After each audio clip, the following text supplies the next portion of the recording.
The chandeliers at Roy Thompson Hall threw fractured light across 500 guests in evening wear, and not one of them was looking at Adele Kwan. She stood near the edge of the reception space with her champagne flute still full, watching her husband move through the crowd with the ease of a man who had never once questioned his right to take up room. Spencer Whitmore was laughing, a real laugh, the kind that showed his back teeth, with a woman in a red strapless dress who kept touching his arm when she spoke. He had not looked across the room at Adele in 2 hours, not once. She had worn the burgundy silk tonight, the dress she'd found at Holt Renfrew 3 weeks ago during her lunch break, between a double shift in the emergency department and driving her nephew to hockey practice. She'd stood in the fitting room under those unforgiving fluorescent lights and told herself he would notice, that tonight, at his company's annual charity gala, Spencer would see her standing beside him and feel something of what she used to see in his eyes when they were still two people trying to build something together. Instead, when she'd come down the stairs of their Yorkville condo, he'd glanced at his watch and said they were running late. That was the whole sentence. Not a word about the dress. Not a word about the 2 hours she'd spent at the salon on Bloor Street, or the earrings she'd borrowed from her friend Priya, because she thought they looked like the kind of thing a woman at this sort of event would wear. Just, we're running late. The room smelled of cedar and expensive perfume and the kind of food that arrived in small quantities on large white plates. Somewhere near the far wall, a string quartet worked through something classical she couldn't name. Adele watched Spencer lean toward the woman in red and say something that made her throw her head back. His hand found the small of the woman's back. It settled there, easy, familiar. 4 years. That was how long Adele had been telling herself that marriage required patience. That the distance growing between them was temporary, a symptom of his ambition, her long shifts, the ordinary friction of two people trying to hold a life together without enough hours in the day. She had told herself this in the mornings when she woke to an empty side of the bed. She had told herself this during company dinners where Spencer's colleagues talked around her, and Spencer let them. She had told herself this last Christmas when he forgot to pick up her mother from her memory care facility in Etobicoke, and Adele had driven 40 minutes through a snowstorm to do it herself, hands trembling the whole way, arriving to find her mother in the lobby in her coat, waiting patiently because she always expected Adele and never Spencer. She set her champagne on a passing tray. The server didn't look at her either. Adele walked to the coat check without saying goodbye. The November air outside was sharp and clean, smelling of Lake Ontario and exhaust and the first suggestion of snow.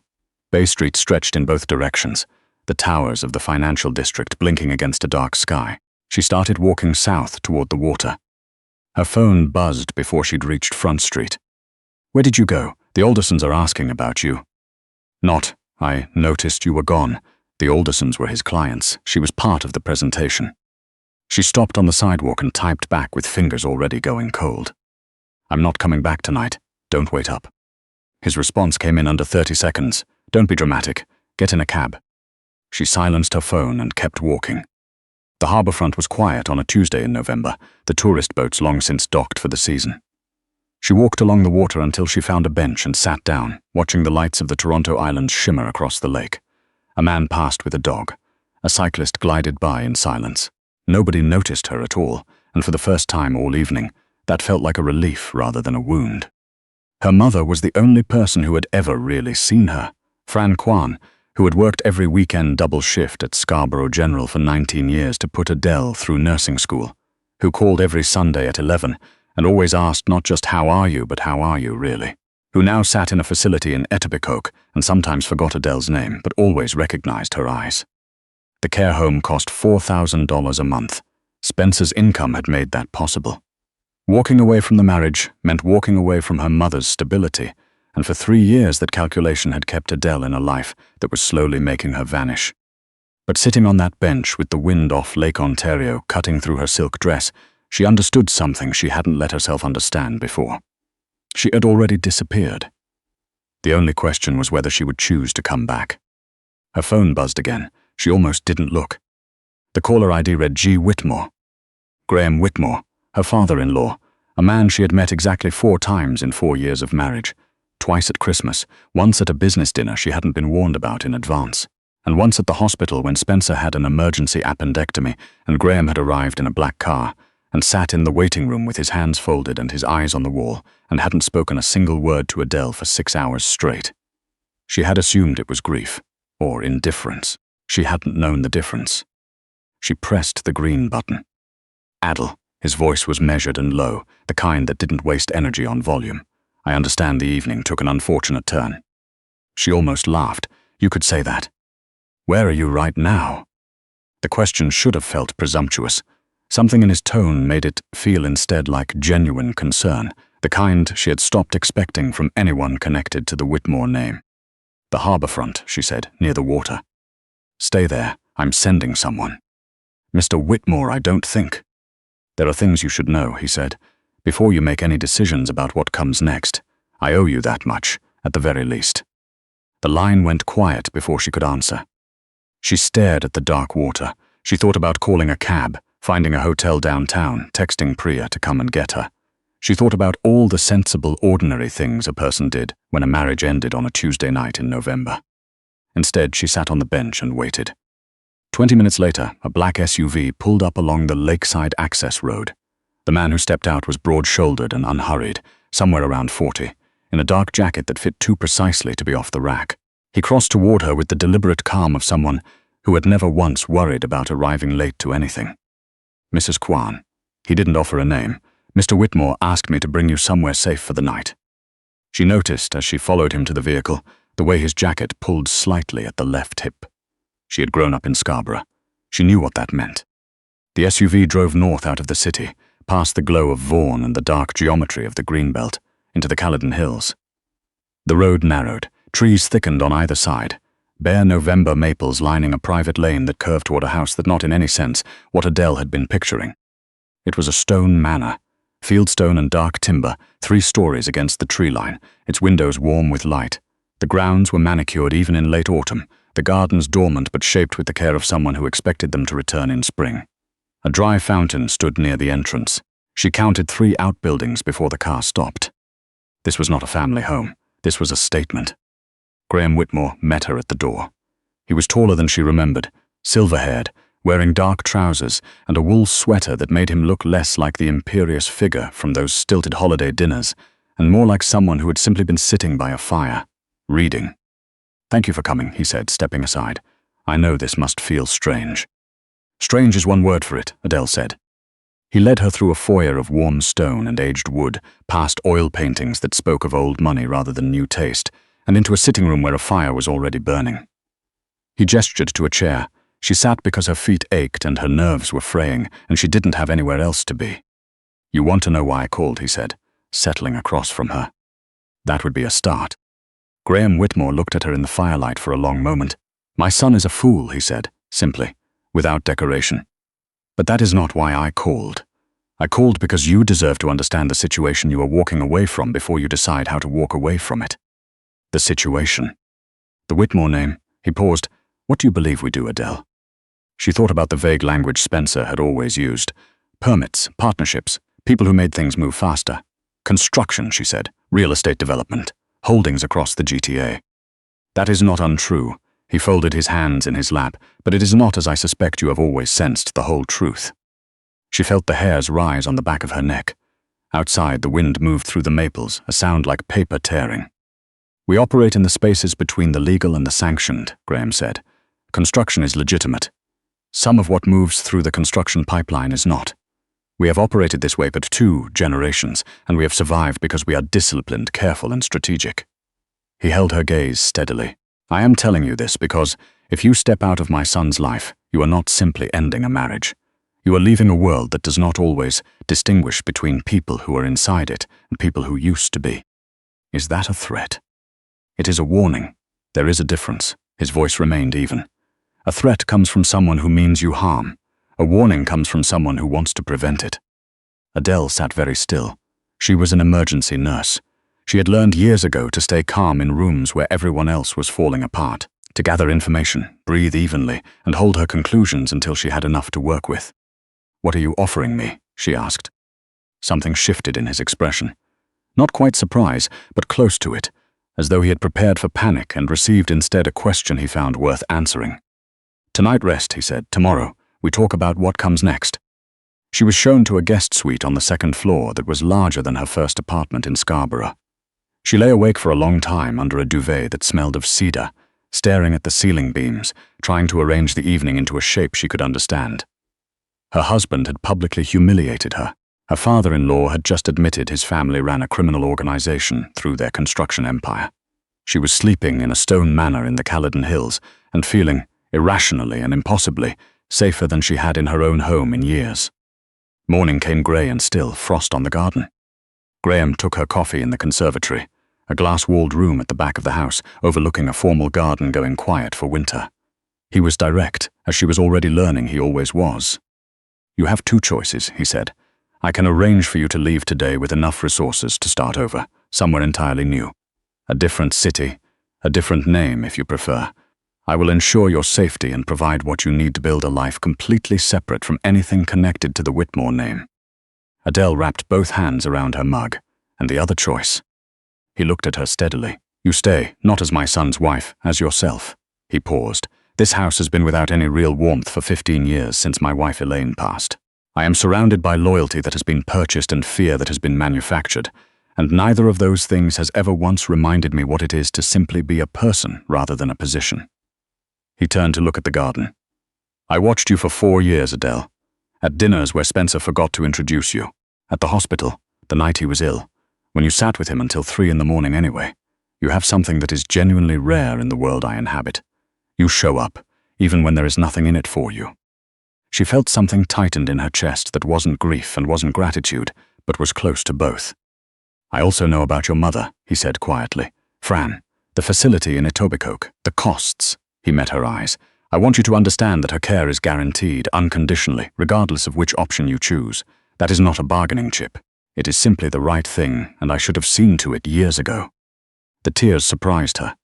She had held herself together through 12 hours of discipline, nursing shift discipline, the kind built from standing next to people in the worst moments of their lives and staying steady anyway. But hearing someone say her mother's name, not as a burden, not as a complication, but simply as a person who mattered and therefore mattered to acknowledge, something cracked open. "Why?" she managed. Graham was quiet for a moment. "Because my son should have done this," he said, "and because I am sorry that he didn't." She spent 3 days at the estate. She walked the grounds in the cold, explored the library, sat with Graham in the evenings. She learned the household staff moved around him with a formality that was also, unmistakably, genuine affection, the particular combination that cannot be trained into people, only earned. She learned he donated to 3 medical foundations every year, anonymously. She learned he visited Elaine's grave every Sunday morning, regardless of weather. She also learned the gates were never unmanned, that certain rooms stayed locked, that men arrived at late hours with briefcases and left with the careful blankness of people who had just made decisions that wouldn't be written down. A world of contradictions, and she was learning to read both halves of it. On the 4th day, a courier brought an envelope, Spencer's handwriting on the outside, inside, divorce papers already signed, and a check that represented generously a month of his salary. The note said, "Sign it and move forward." We both knew this wasn't working. 4 years of her life, a check he could lose in a coat pocket without noticing. She found Graham in the hallway pulling on his coat for his afternoon walk. She held up the papers without saying anything. He looked at them, then at her. "I've made my decision," she said. She stayed. The weeks that followed were strange and structured and unexpectedly, full of something she could only call aliveness. Graham arranged for her to work with a rural nursing outreach charity, coordinating medication access for isolated seniors, training volunteers, visiting families in the surrounding communities who had no other way to reach clinical care. She was good at it. She had always been good at exactly this, at showing up where the gaps were. Graham watched her work with an expression she couldn't name at first. She eventually recognized it as something close to pride. Their evenings became something she looked forward to without entirely meaning to. Dinner, always formal but never stiff. Then the sitting room, fire going, tea arriving without being asked for. Graham read in the evenings, Canadian poets mostly, Atwood and Purdy and Leighton, and occasionally read aloud without ceremony, as though the words belonged in the room, and he was simply returning them to it. He asked her questions, real ones, the kind that required thought rather than performance, about nursing, about growing up in Scarborough, about Fran, her real mother, not the version of Fran that existed inside the care facility, but the woman who had stood at a bus stop in the snow every morning for 19 years so Adele could have something better. He listened to the answers. He remembered them the following week. One evening in late January, he looked up from his book and said, without prelude, "Do you regret it, staying?" Adele thought about it honestly, the way she always tried to answer him. "No," she said. "I regret not trusting myself 4 years earlier. I regret the time I spent making myself smaller to fit Spencer's version of what I should be. But I don't regret being here." Graham was quiet for a moment. "I regret not seeing what he was doing to you sooner," he said. "I was too focused on managing my own world. Elaine would have seen it immediately. She always saw people clearly. His voice was even, but she heard what was underneath it. I have spent 15 years running an empire, and I could not tell you who sat across from me at a single dinner during that time. Whether I was present, whether I was happy." Adele reached over and placed her hand over his. He looked at her hand, then at her face. "You are a remarkable person," he said quietly. "My son had no idea what he had." Spring arrived fast that year, a sudden March thaw that softened the fields behind the estate into something green and tentative. Graham showed her Elaine's garden one Saturday, a wild corner of the property behind a locked gate, let go to seed for 15 years. They cleared it together through a whole afternoon, raking and cutting until the beds underneath showed the shapes of what had been planted before. It started to rain while they were still working. Neither of them moved toward the house. He took her hand in the rain, standing among the bare rose canes, and said, "I did not expect this." "Neither did I," she said. "It frightens me somewhat." "Me too." He brought her hand up and pressed his lips to her knuckles, a gesture so deliberate and old-fashioned it made her breath catch. "I would like very much to find out what this is," he said. "If you are willing." "I'm willing," she said. The trouble came in April. Graham told her plainly, the way he told her everything, at the dinner table, his expression careful, his hands still.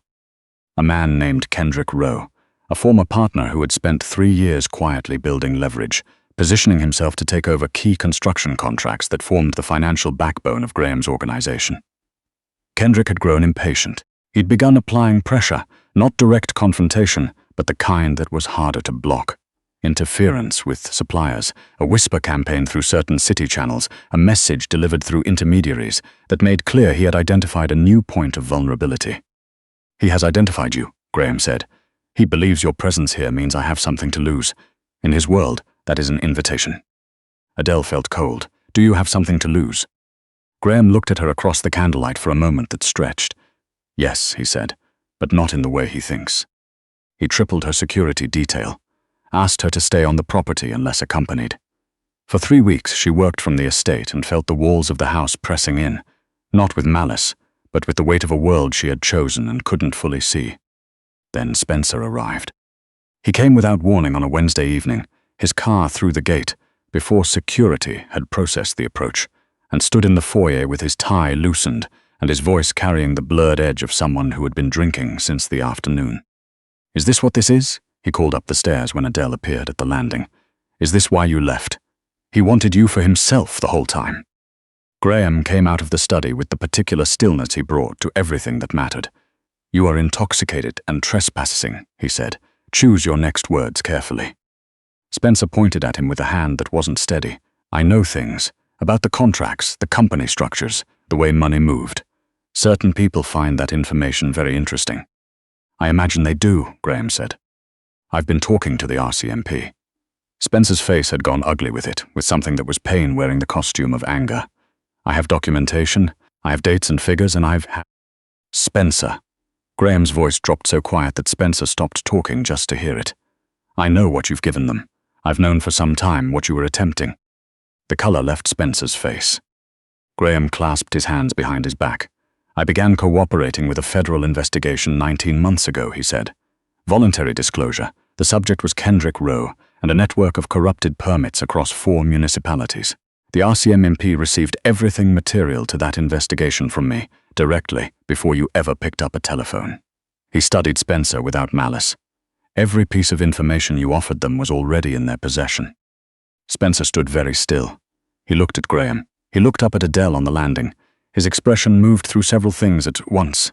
Rage, humiliation, something underneath both of those that was older and sadder and closer to the truth of who he actually was.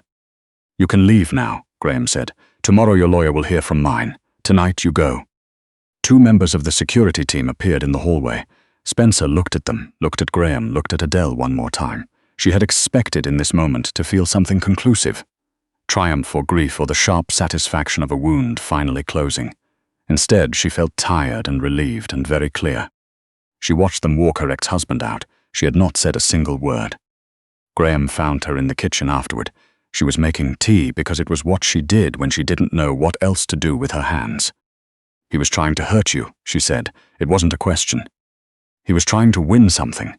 Graham sat down at the kitchen table, the plain one, not the dining room, no candles or silver service, just the table where the housekeeper prepped vegetables every morning. He could not accept that there was nothing left to win, that you had already chosen. She put a mug in front of him and sat down across from it. "You were already cooperating," she said. "You were already trying to change it." "I have been trying for nearly 2 years. He wrapped his hands around the mug. "It is not a clean process. There are no clear lines when what you are trying to legitimize took 2 generations to build the wrong way. But I made a choice about what I wanted the years ahead to look like." He looked at her across the table, not the powerful man she'd been introduced to in the foyer of a stone manor, just a person sitting in a kitchen with a mug of tea. A choice about what I wanted to be worth. Outside, the April night had turned warm for the first time. Something in the dark was beginning. Summer came, and then autumn, and Adele moved through both of them, feeling more like herself than she had in years. She visited her mother every Sunday, and Fran was settled and content, and on good days remembered the street in Scarborough where she'd raised Adele and the exact way the kitchen smelled on Saturday mornings. Adele brought maple butter cookies because they were Fran's favorite, and sat in the garden of the facility, and felt, for the first time in a very long time, that things were landing in the right places.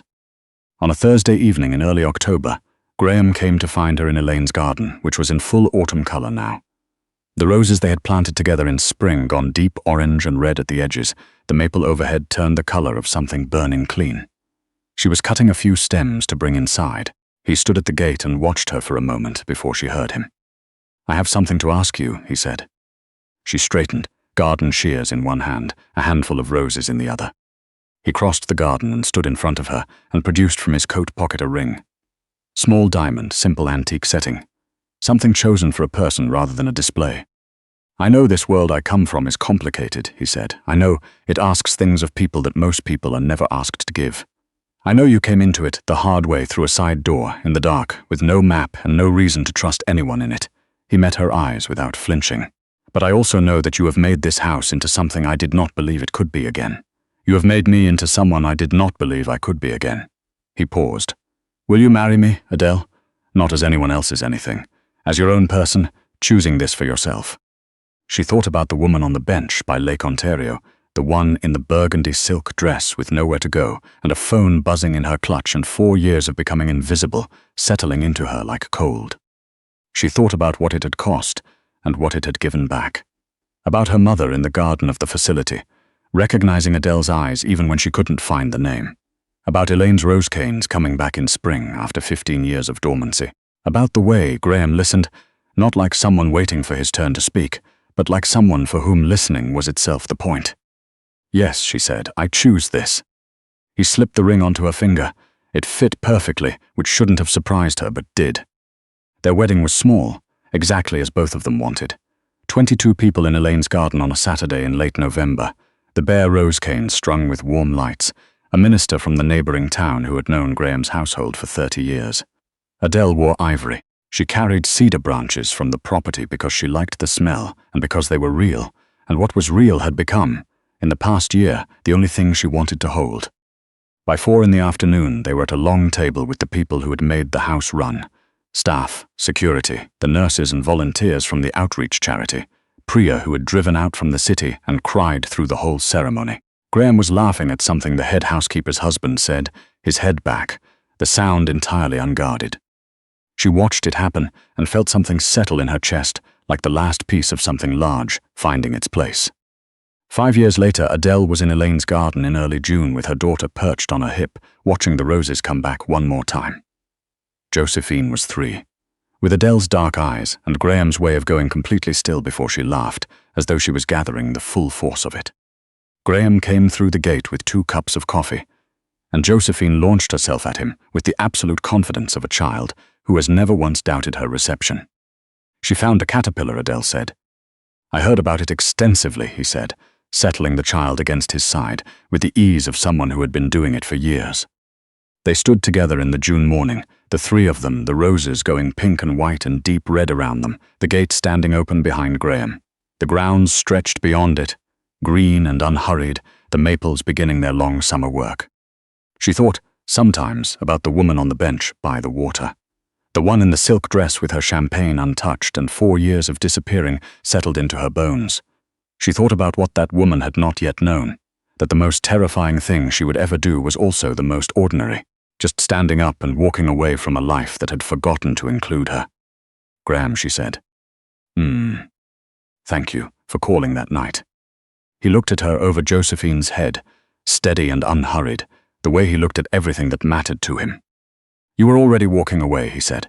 "You had already made the choice. I only asked if you'd like company on the road." Josephine held up the caterpillar for their inspection. They admired it with appropriate gravity.